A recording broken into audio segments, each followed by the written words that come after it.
welcome back to my channel. I have a recipe for you today. We're going to make kale chips. Everybody's going crazy for kale, and they should be because it is delicious. I love kale. I love kale salad. I love kale in stews. I love kale in soups, and I love kale chips. So this is a really easy way to make kale chips.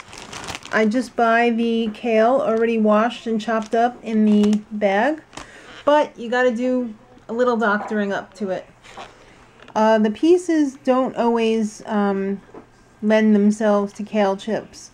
Like this one's not so bad because it's at the end of the stalk of the kale, so that's pretty good. When you get them all the way you want them, just put them in a bowl. This one, see, not so good.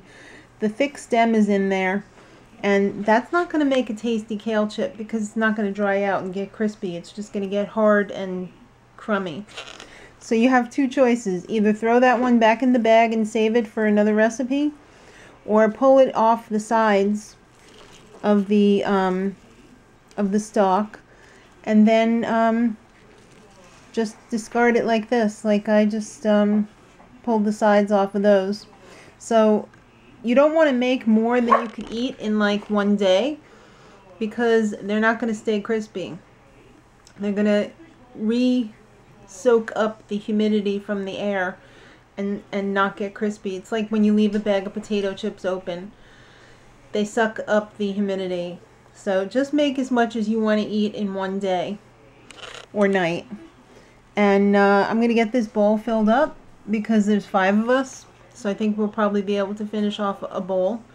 And I'll show you what to do after you get them all ribbed. Alright, there's my kale in the bowl, all ready to go on the cookie sheet.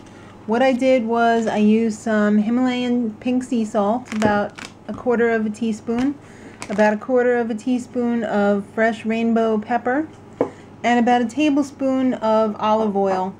And I sprinkled it on top, and what I did was I got my hands in there like this, and I just really massaged it all around, tossed it, made sure that every piece was completely coated.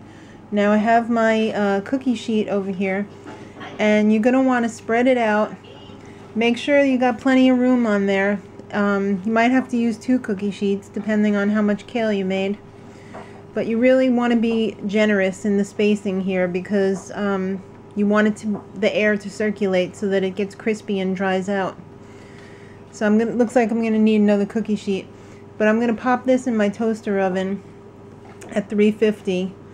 It's probably going to take about 15 to 20 minutes to dry out, but keep checking it because there's a very small window between perfect and, ooh, you left that in there too long.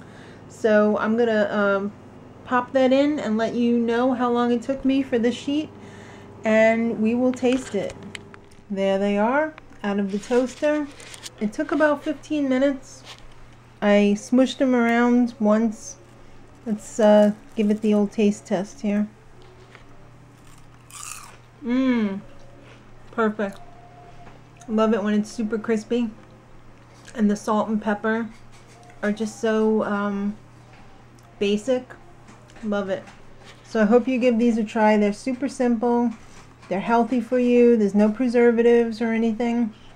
And best part, crunchy and delicious. Till next time, much love. Edit.